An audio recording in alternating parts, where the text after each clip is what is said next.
Oke, Assalamualaikum warahmatullahi wabarakatuh. Halo semua. Kali ini saya ada di studio podcast SMA Negeri 7 bersama salah satu teman saya juga yang merupakan alumni dari SMA 7 juga.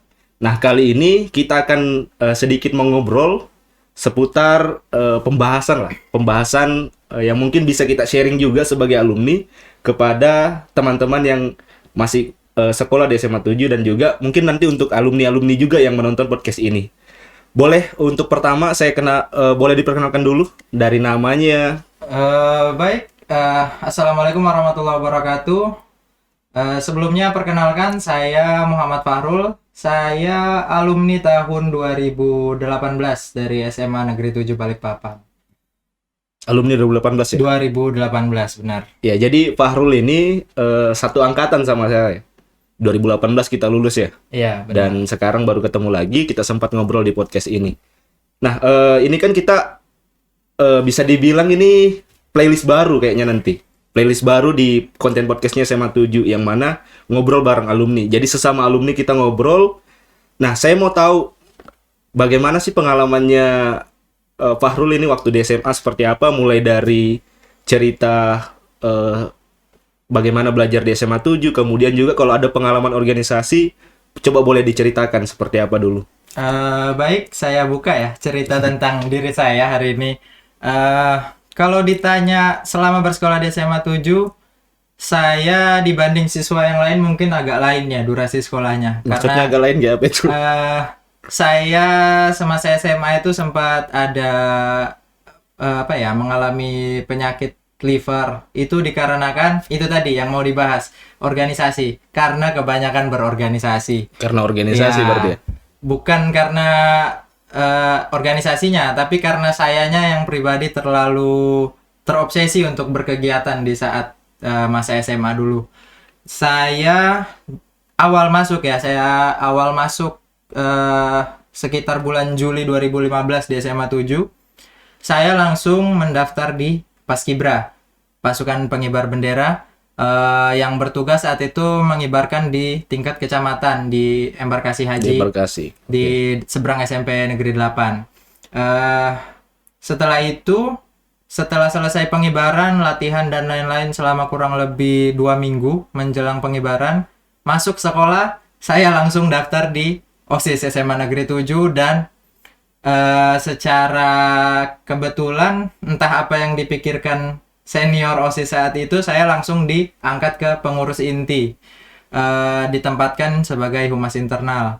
Setelah itu mulai berjalan sekolah seperti biasa, masuk di kelas seperti biasa. Waktu itu saat tiba-tiba saya dipanggil sama namanya alumni sini juga, namanya Ulfan Putra Pratama sama Muhammad siapa ya waktu itu? Satu angkatan juga atau? Iya, satu angkatan. Alumni tahun 2018. Dipanggil untuk mengisi kekosongan untuk pemilihan ketua Green Generation saat itu ya. Sekarang mungkin sudah berubah jadi Adiwiyata nama organisasinya. Saat itu kalah pemilihan tapi mendapat jabatan jadi bendahara umum Green Generation. Okay. 3 itu di awal.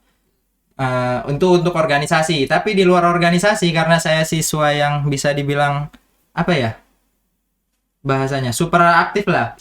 Saya dipanggil overload lah. Siswa yang terlalu sering loncat sini loncat sana. Saya dipanggil untuk ngikutin lomba cerdas cermat Undang-Undang 1945 dan TAP MPR sama Bu Rita, pembina Paskibra. Waktu itu persiapan kurang lebih 1 bulan sama alumni-alumni yang lain. Salah satunya mungkin yang dulu cukup terkenal juga, Ahyar Hatami namanya. Itu peringkat 1-nya SMA 7 3 tahun itu. Di zaman SMA kami. Saya bisa nyaingin cuma karena saya terlalu banyak berorganisasi, jadi kurang fokus di pelajaran sih. Okay. Bukan sombong ya, bukan sombong, enggak sombong. Ya, Sedikit sombong aja. Dari awal semenjak menginjakan kaki di SMA 7 sudah ikut organisasi ya, sudah ikut organisasi. Iya. Tadi ada Paskibra di awal, kemudian join OSIS, juga di OSIS, Green Green Generation. Sudah itu. 3. Green Generation kan sama Anda, Bung, waktu itu. Oh Bung. iya. Anda jadi sekretaris. Cuma kan saya bendahara. lebih aktif di PMR pada Iya. saat SMA. Uh-uh. Ya jadi Fahrul ini merupakan alumni kita juga yang bisa dibilang pada saat SMA itu dia terlibat di banyak organisasi. Bukan hal yang mudah itu kita pada saat SMA kemudian aktif di 3 organisasi yang berbeda, dan juga tadi dari ceritanya ini sempat ikut juga di kompetisi-kompetisi seperti lomba cerdas cermat tadi ya. Untuk kompetisi tadi belum selesai ceritanya. Selain cerdas cermat UUD, saya juga ikut di kelas 1 saat menjabat sebagai humas internal OSIS tadi dan anggota Paskibra. Saya ikut juga persiapan untuk Olimpiade Kimia. Walaupun saat itu peringkatnya kurang baik ya. Dari 60 peserta saya peringkat 55. Tapi di kelas 2 sempat lumayan lah. Saya pindah mata pelajaran saat ngikutin OSN, Olimpiade Siswa Nasional, mungkin namanya sampai sekarang mungkin masih sama. Saya pindah ke pelajaran biologi. Saat itu tipis sekali untuk mewakili SMA 7 dan Balikpapan ke provinsi. Kurang 2 poin. Saya peringkat 6 waktu itu di tingkat Balikpapan. Kemudian sempat menjuarai cerdas cermat agama Islam yang diadakan oleh Kementerian Agama Kota Balikpapan, juara 2. Itu sama alumni namanya Reza Wagianto. Oh, Reza. Dan ada satunya satu angkatan di atas kami namanya Bilal kalau nggak salah. Iya. Selain itu di luar sekolah pun saya cukup ya itu tadi emang nggak bisa diam ya anaknya, bawaan lahir mungkin. Jadi senang banget kegiatan-kegiatan itu. Ya itu sih kurang lebih selama SMA itu. Dan di kelas 2 dapat kesempatan untuk mencalonkan jadi ketua OSIS. Waktu itu Oh bersaing iya, sempat ini ya, sempat jadi bersaing calon jadi ketua OSIS sama saingannya waktu itu Mas Risendi Agustia. Dia yang waktu itu terpilih. Saya kurang beruntung saat itu. Dari 1000 kurang lebih 1000-an orang siswa SMA Negeri 7 kami berselisih. Waktu itu saya buka, ini baru dibuka di publik hari ini, selisih suara saat itu. Berarti nggak ada yang tahu ini ya, selama nggak ini. ada yang tahu selain pengurus inti OSIS. Selisih suara di hari penghitungan pemilihan ketua OSIS tahun jabatan 2016-2017 itu cuma 21 suara. Bayangin, 21 suara dari 1000 siswa. Seketat itu pada saat tahun itu. Berbeda dengan tahun-tahun sebelumnya yang mungkin dari awal pemilihan sudah ketahuan, oh ini pasti yang kepilih, ini yang pasti kepilih. Khusus pemilihan tahun itu nggak ada yang tahu siapa yang bakal menang karena calonnya bukan sombong lagi nih ya, cuma sedikit sombong aja. Sama-sama kuatnya. Gimana konsepnya itu? Bukan sombong tapi sedikit sombong. Sedikit aja. Oke, mungkin Mas Fauzan. Oke, berarti kan kayaknya lebih banyak pengalaman dari 3 organisasi ini, lebih banyak di mana pengalaman di OSIS? Saya lebih dominan di OSIS karena OSIS juga ibaratnya kalau untuk Paskibra saya aktifnya hanya di 3 bulan pertama kelas Pada 10. saat awal itu. Iya. Oke. Dikarenakan lebih banyak tanggung jawab dan jabatan di OSIS lebih lebih dibutuhkan untuk selalu berada di OSIS. Jadi fokusnya lebih ke OSIS dan akhirnya menjelang kenaikan kelas 2 saya pamit dari Paskibra. Tapi di Paskibra juga tetap membantu untuk kayak kalau ada upacara. Saya kan spesialis baca doa emang. Ketika upacara itu zaman SMA, dari SMP sih malah itu spesialis untuk baca doa upacara. Jadi masih membantu di hal-hal yang bisa saya bantu. Begitupun di Green Generation saya pamit dari jabatan bendahara tapi membantu ketika saya bisa dan tidak ada tanggung jawab yang perlu dikerjakan di OSIS gitu sih. Oke, kayaknya tadi belum sempat dikasih tahu ke teman-teman. Dulu waktu SMA dari kelas 10 kemudian ambil apa, IPA atau IPS? Saya dulu, nah ini juga seru ini cerita soal jurusan. Saya dulu masuknya akhirnya ke IPA, tapi di Masuk awal IPA ya di awal penjurusan dulu kan dijuruskan sama sekolah ya, sekolah yang nentukan anak yang ini ke IPA, yang ini ke IPS. Saya dulu guru-guru sampai berdebat untuk khusus kasus nama atas nama Muhammad Fahrul itu guru-guru berdebat karena apa? Nilai IPS saya rata hampir semua 90. Saya emang suka menghafal. IPS kan isinya hafalan semua ya pelajarannya.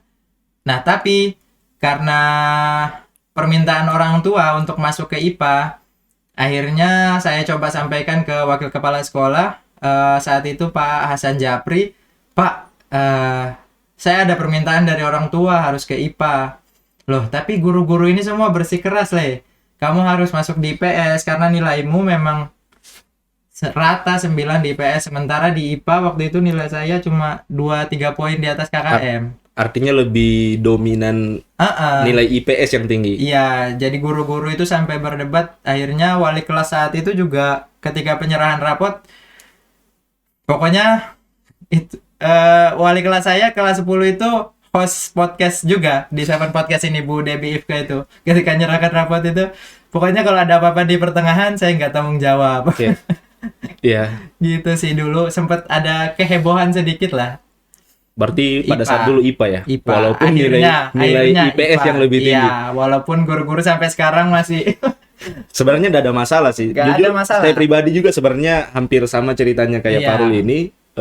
Kalau mau dibilang mungkin lebih mudah pelajaran IPS ya. Iya. Lebih mudah pelajaran IPS. Jadi pada saat kelas 10 tinggi-tinggi nilai IPS. tinggi banget. Dan bukan cuma Fahrul, mungkin ada beberapa teman-teman juga yang kondisinya begitu, tapi menginginkan untuk masuk di IPA. Sebenarnya kalau kemarin itu dulu itu lebih kepada target kita sih nanti yang kita pikirkan Iya. setelah lulus dari SMA 7 ini, karena kan ada beberapa jurusan yang memang harus dari IPA, ada beberapa jurusan yang mengutamakan anak-anak IPS, Iya, jadi benar. lebih mengarah ke situ. Iya. Tapi kan tergantung prosesnya lagi ya. Kita Iya, di kelas salah 2, satu- di kelas 3 seperti apa? alasan permintaan orang tua itu karena untuk IPA lebih mudah untuk mencari pekerjaan, bukan mengesampingkan dan mengecilkan jurusan IPS ya buat teman-teman yang di IPS nanti mungkin salah paham dengan kata-kata kami tadi. Enggak. Jadi memang ada penjurusan yang nerima semua jurusan, tapi ada jurusan-jurusan tertentu yang hanya menerima IPA. Misalkan mau masuk ke kedokteran, kan nggak mungkin dari jurusan IPS. Itu yang paling gampang ya contohnya. Tapi di perusahaan-perusahaan pun ada yang mengutamakan lulusan dari jurusan IPA. Iya, betul. Jadi ya itu tadi jurusannya itu kalau dari SMA ya memang Iya. baiknya sih prepare dari kelas 10 ya. Kita mau target di jurusan apa, apakah IPA atau IPS? Kayaknya sekarang ada juga bahasa. Cuma saya nggak tahu masih ada sampai sekarang apa tidak itu. Terakhir saya dapat infonya ada jurusan bahasa juga bahkan. Nah, itu tadi berbicara mengenai Pengalaman pengalaman di sekolah. SMA kan, baik dari pembelajarannya, Iya. aktivitas pembelajaran, kemudian organisasi juga.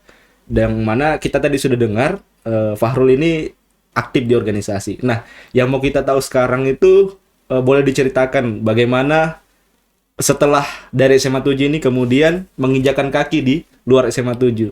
Entah itu dari pengalaman kalau memang lanjut kuliah seperti apa atau kerja. Saya hari pertama setelah lulus waktu itu emang udah mantap ya niat dari awal untuk kuliah. Saya waktu itu mendaftar karena saya ketika pendaftaran apa ya dulu yang jalur undangan itu SNMPTN. Ya, iya. saya berhalangan untuk masuk sekolah karena sakit liver tadi.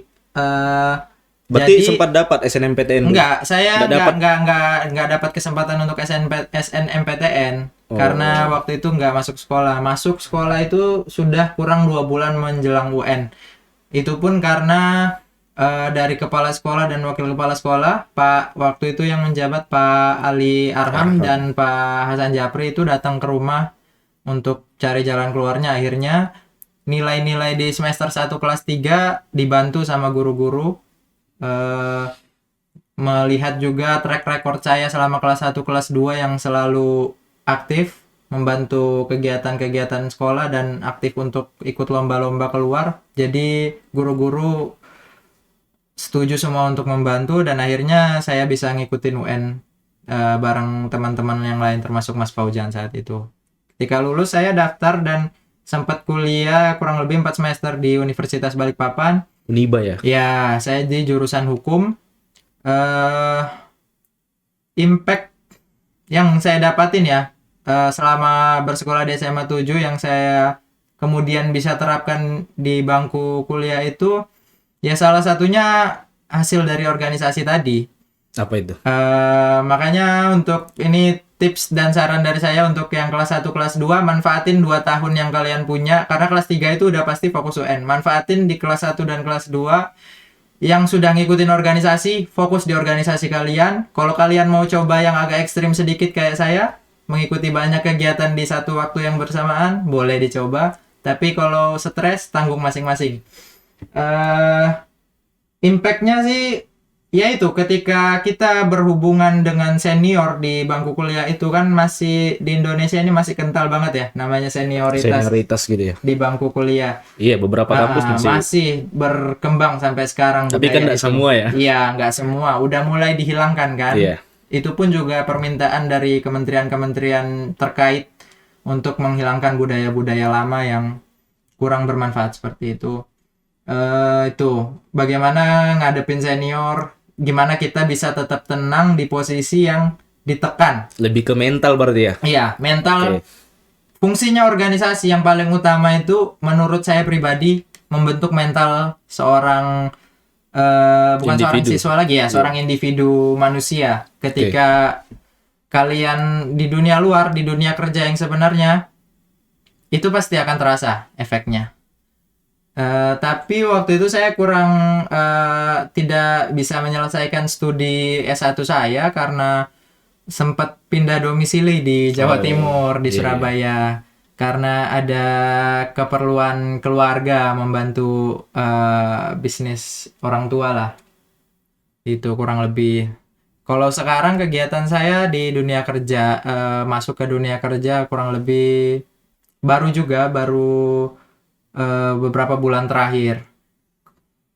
Sebenarnya dari lulus SMA pun juga udah kerja sambil kuliah itu, tapi saya kan bantu bisnis orang tua itu tadi ya, bantu di perusahaan keluarga, kan kerjaannya nggak se-full time kalau kita kerja di biasa. Berarti setelah lulus dari SMA, kemudian menargetkan untuk kuliah ya, menargetkan untuk kuliah. Kalau boleh tahu tadi jurusan apa di? Di ilmu hukum Universitas Balikpapan. Oke, memang ada target hukumnya. Di hukum memang. Kemudian lanjut ke bisnis, Iya. menerusin bisnis. Sampai keluarga. sekarang. Iya. Kalau sekarang kesibukannya apa? Kemarin karena saya mutusin untuk nggak terus-terusan di dalam lingkup keluarga kerjanya, saya mutusin buat kerja. Mulai dari kerjaan-kerjaan yang mungkin bagi orang dianggap sebelah mata. Saya kerja di resto kemarin, awalnya jadi waiter, tapi karena potensi yang dilihat sama supervisor, saya dinaikin jadi ke kasir. Karena waktu itu juga kekosongan posisi kasir dan dilihat saya mampu naik ke kasir 2 bulan. Tapi nggak lama saya kerja kemarin di dunia F&B itu karena berat ya.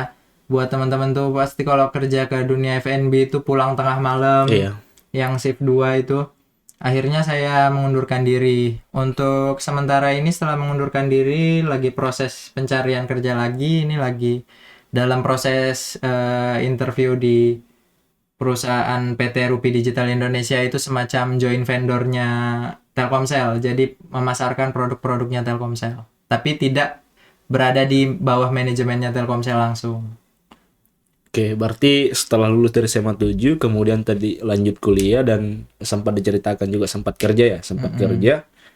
Pengalaman organisasi yang memberi dampak ya sama prosesnya tadi. Paling berpengaruh. Terutama yang mental tadi ya. Iya. Sampai sekarang juga berani survive sendiri berarti. Iya. Itu sih yang paling saya rasakan pribadi ya. Dari organisasi itulah nanti kalian bisa ngadepin tekanan, karena udah kalian terbiasa ketika SMA ngadepin tekanan-tekanan ketua-ketua kalian, ketua organisasi kalian, senior-senior yang mungkin agak sedikit ekstrim caranya dalam berkomunikasi. Sama nyimbangin waktu juga. Ya, nyimbangin waktu. Itu sih yang paling terasa, karena saya salah satu sebelum saya, di atas saya ada satu siswa yang kurang lebih sama seperti saya ceritanya sejak di zaman SMA, tapi beliau sudah berpulang duluan ke rahmatullah, almarhum Ricky Lauri. Ya, itu beliau juga aktif juga itu organisasi. Bahkan ada 7 kalau saya tidak salah ingat itu. Iya, berarti luar biasa ya. Waktu di kuliah aktif organisasi juga? Di kuliah saya selain kalau untuk himpunan jurusan kan pasti wajib ya. Iya. Waktu itu karena saya juga kuliah belum terlalu lama ya, masih kisaran setahunan, hampir 2 tahun waktu itu. Sempet sih ikut di kayak baru mau daftar, malah baru mau daftar di apa itu namanya, semacam kayak kalau Mas Fauzan apa? Apa Ada itu? HMI, ada PPMI, Organisasi ya mahasiswa. organisasi mahasiswa yang di luar kampus, yang eksternal. Oke. Sempat mau daftar ke yang biru-biru waktu itu, warna alma anunya, benderanya apa ya, PPMI atau apa itu, PMII. ya PMII. Banyak sebenarnya organisasi kampus ya kan. PMII yang biru-biru benderanya itu. Kalau HMI kan lebih ke hijau. eh Selain itu sih lebih aktif di kampus sih, di himpunan jurusan sama di luar kampus ya. Karena lebih banyak bantu, sudah mulai awal-awal kuliah tuh udah mulai bantu juga terlibat ke bisnis keluarga. Jadi ya kurang aktif sih, tapi lebih di kayak himpunan jurusan, sempat mau daftar BEM gitu-gitu, PMII dan lain-lain. Sempat diminta juga untuk ikut debat. Sempat di debat. Ya debat, tapi belum sempat ikut lombanya. Saya keburu ambil cuti karena pindah domisili ke Surabaya tadi itu. Debat antar kampus, yang ya tentang hukum, isi debatnya itu antar fakultas hukum Se-Indonesia. Luar biasa. Nah, tadi kan kita sudah sharing nih masalah bagaimana dulu di SMA, pengalaman organisasi, pembelajarannya. Kemudian juga setelah lulus, bagaimana Fahrul survive di luar setelah lulus. Kalau sekarang ngelihat, karena kan tadi kita sama-sama datang ke SMA 7, ngelihat bagaimana perubahan atau mungkin perkembangan yang dilihat dari SMA 7 ini. Luar biasa banget sih, jauh banget perkembangan. Terakhir kita meninggalkan bangunan SMA 7 sama pertama kali masuk gerbang SMA 7 tadi setelah kurang lebih berapa tahun kita, Mas? 5 tahun ya? Hampir 5 tahun Iya, kan. kurang lebih hampir 5 tahun.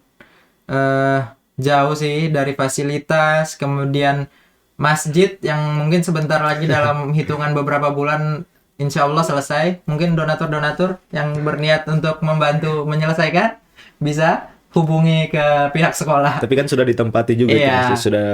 Dulu kita kalau mau sholat kita itu belum dapat ya. masih harus gantian, masih satu lantai, dan itu pun masih terbagi dua, antara yang saf pria dan wanita. Ini udah lebih lebar dan bahkan proses ke menyelesaikan tingkat 2. Nah, itu yang paling perubahan. terlihat dari luar pagar ya. Kemudian masuk lagi ke dalam bangunan, di dalam pajangan piala yang dulunya di dalam, ketika orang masuk belum tentu melihat, sekarang dipajang di depan. Bagus sih, memperlihatkan prestasi siswanya. Akhirnya siswa yang ikut lomba kan merasa bahwa hasil kerja, hasil usaha saya dihargai, dipajang di depan. Dan siswa-siswa yang mungkin masih pengen ikut lomba tapi masih malu-malu, akhirnya termotivasi.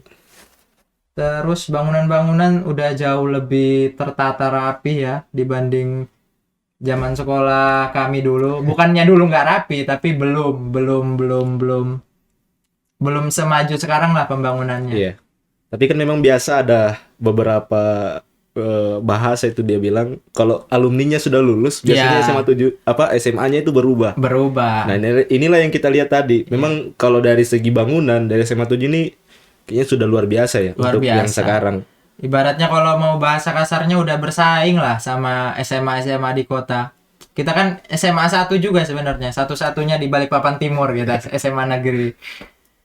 Ya jauh sih perkembangannya juga. Siswa-siswa sekarang udah pakai alma mater kayak anak kuliahan. Sementara kita dulu mau ngerasain pakai alma mater harus masuk kuliah dulu. Sekarang dari SMA udah ngerasain pakai alma mater gitu. Bagus banget sih udah perkembangannya, karena saya juga ada adik sepupu sih masih yang bersekolah di sini. Lanjut di sini. Iya. Iya. Bagus sih SMA 7 memang kalau dari segi bangunan tadi. Kemudian mungkin yang belum terlihat ini guru-guru, karena kita belum sempat berinteraksi juga sama guru-guru, yang mungkin ada guru-guru baru juga. Iya, ada guru-guru yang mengajar kita dulu udah beberapa pensiun. Iya. Ada yang pindah tugas ke sekolah lain, kayak kepala sekolah yang menjabat di masa kita dulu, Pak Ali Arham, sekarang di SMA 8 ya kalau nggak salah, jadi kepala sekolah SMA Negeri 8. Tapi ya itu tadi sih, kalau dibilang SMA 7 ini kan tadi bersaing ya. Iya. Memang kalau dilihat sekarang tergantung dari siswa-siswanya aja lagi. Siswanya, iya. Karena kalau dari segi fasilitas, saya kira SMA 7 ini sudah bisa bersaing. Udah Bahkan dari dulu sangat-sangat sebenarnya. bersaing. Tinggal SDM-nya dari Iya. siswa-siswanya mau bergerak apa tidak. Contohnya seperti yang sekarang ini. Ini pada saat kita dulu SMA belum ada nih fasilitas seperti ini buat belum ada ngobrol-ngobrol. gini-gini podcast Belum bisa untuk podcast. Paling dulu lomba-lomba video. Nah, sekarang sudah mulai asik kena. Ada wadah buat kita ngobrol-ngobrol. Iya. Bahkan saya lihat konten-kontennya juga ada yang sesama siswa ngobrol. Nah, ini kita difasilitasi sesama alumni ngobrol. Semoga kedepannya SMA 7 ini bisa terus berinovasi ya, lebih berkembang lagi sehingga bisa menjadi motivasi juga, bisa menjadi ruang motivasi untuk SMA-SMA lain atau bahkan institusi lain untuk bergerak juga membuat konten-konten yang seperti ini. Dan juga mungkin bisa disampaikan dari Fahrul apa sih harapannya untuk SMA 7 ke depannya? Dan juga sedikit tips mungkin yang bisa disampaikan untuk adik-adik yang masih di SMA 7. Harapan saya untuk SMA 7 sih apa ya? Sepertinya semua yang kita harapin dulu semasa saya dan Mas Fauzan sekolah udah dipenuhi ya sama pihak sekolah, sekarang udah terwujud semua. Untuk tips untuk yang kelas 3 nih kan udah mau lulusan nih. Pasti masih ada yang sebagian besar masih ada yang bingung mau kuliah, kerja, atau kuliah sambil kerja. Atau nikah. Karena kan ada juga yang nikah ya. Itu mungkin nggak usah dibahas ya. Itu hak pribadi masing-masing. Bisa juga sebenarnya kuliah sambil nikah sambil kerja. Selama kalian sanggup, mengapa tidak? Baik, lebih kompleks berarti ya kalau tiga-tiganya. Pusing ditanggung kepala masing-masing. Untuk yang kelas 3 ya itu sih makanya ini juga sekalian untuk tips untuk yang kelas 1 kelas 2 ya. Jadi dari awal kalian masuk SMA, kalian kan udah ibaratnya masuk usia yang sebentar lagi akan menginjakan kaki baik di dunia kerja maupun perkuliahan. Awal kalian masuk SMA, mulai pikirkan baik-baik kalian mau kemana.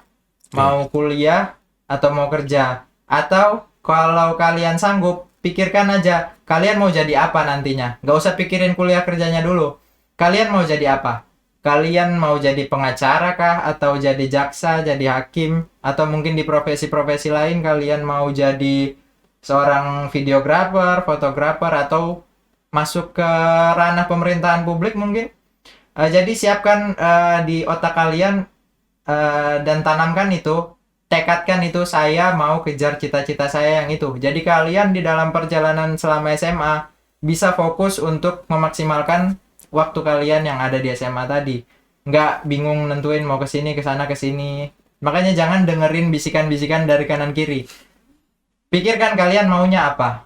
Itu sih kuncinya untuk nggak bingung mau kuliah atau kerja. Kan selama ini selalu yang jadi perdebatan kuliah versus kerja. Iya. Jangan dibingungin. Jadi dari awal kalian masuk SMA, tentukan mimpi kalian apa. Kalau saya pribadi, saya memang dari awal, bahkan bukan dari SMA lagi, dari SMP memang saya punya mimpi untuk terjun ke pemerintahan. Saya punya minat, dan dari sepenglihatan orang-orang yang berinteraksi dengan saya punya bakat untuk terjun ke bidang itu. Makanya dari awal saya menentukan untuk masuk ke akhirnya jurusan hukum. Dan tips untuk yang kelas 1 kelas 2, manfaatin 2 tahun yang kalian punya untuk berkegiatan yang itunya nantinya akan menunjang mimpi kalian tadi. Karena di kelas 3 pasti udah fokus untuk persiapan ujian dan lain-lain. Jadi kelas 1 kelas 2 manfaatin dengan baik sih untuk kalau saya cara manfaatin waktu 2 tahun itu ya itu tadi. Loncat sana, loncat sini, ikut organisasi, mendapat jabatan ini. Saya nggak berhenti di situ, nggak berpuas diri di situ. Saya juga tetap ikut lomba-lomba akademik di luar dari organisasi. Walaupun mungkin sebagian siswa menganggap bahwa dapat jabatan di satu organisasi tadi cukup. Bagi saya, kalau fisik kita sanggup, kita mampu membagi waktu, kenapa harus cukup di satu itu? Oke.